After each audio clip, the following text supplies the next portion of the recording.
Okay, so 18th century cloth covered buttons. These are for when you want a button, obviously, on your waistcoat or coat which has the same fabric as the fashion layer. Um, as you can see, they are slightly domed. Typically, they're on either a wooden or bone base, which has a convex lens shape and a hole in the center, just like this. This example is from William Booth Draper, where I bought it expressly for this tutorial, and so we will begin. You need to cut a circle of your fashion fabric which is slightly wider than twice the blank, in order for it to wrap around and have it just barely meet in the center on the wrong side. You will also need a small circle of a tightly woven fabric. I'm using canvas in this case, and a heavily fulled fabric to cover the back, as you see here. For thread and needles, you want about a good arm and a half length of a fairly strong thread that matches your fashion fabric, and a heavier thread for your shank. You're going to start off by taking your circle and just running a gathering stitch around the perimeter.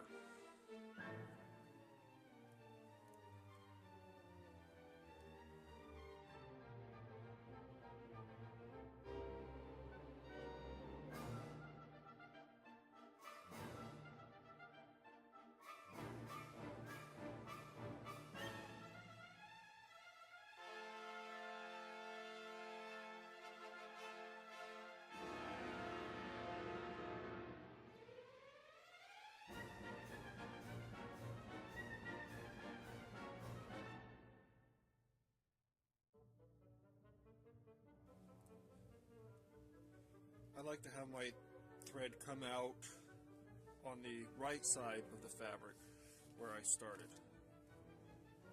Okay, so you have that.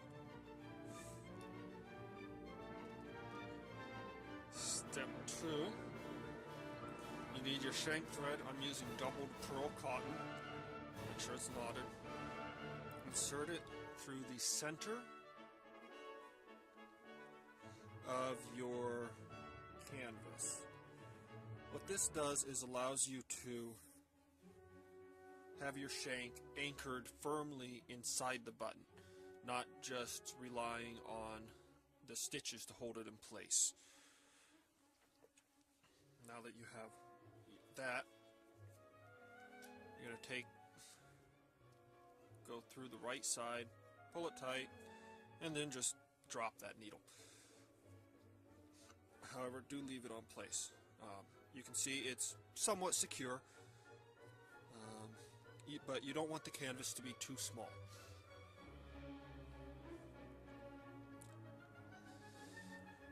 Place it right side down on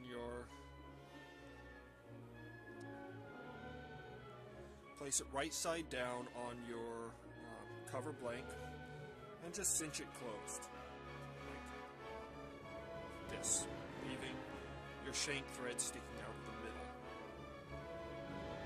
Just pull it tight. Okay. The next step, you're just going to run that thread back and forth. And what this does is it secures your fashion fabric over the back so that it won't shift.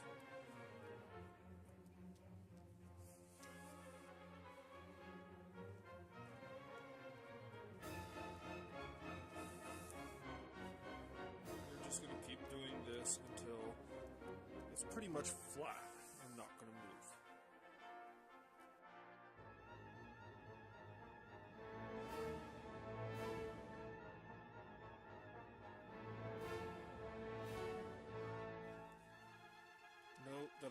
using a silk thread for it this time, simply because I happen to have it on hand. Otherwise, I might use a linen, whatever is sturdy. Silk would of course be the most period correct.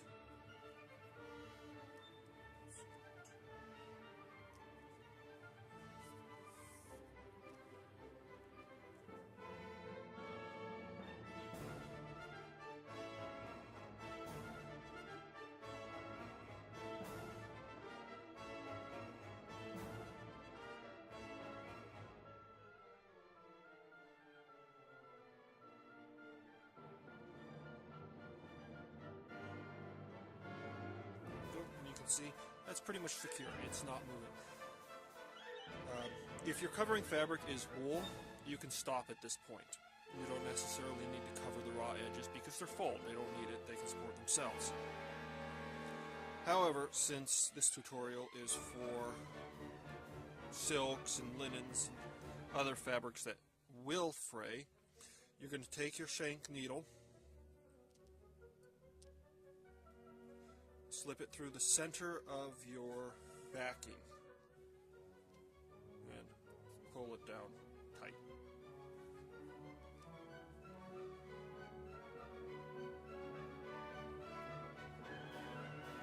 At this point, you're just going to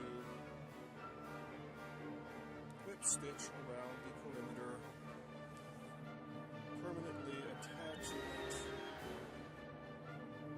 your backing to the silk covering.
I'm going to keep going around just a little more, just to make sure that it is not going anywhere.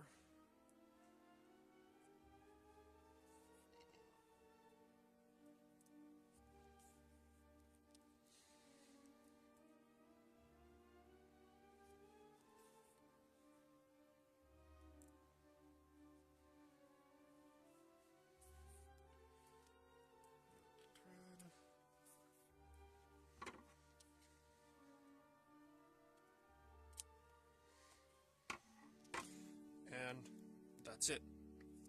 One Georgian era fabric covered button. When you go to sew it on, you're going to run the shank thread through, of course, and you're just going to build your shank off of this. It's quite secure. And that's it. I hope the tutorial is useful to you.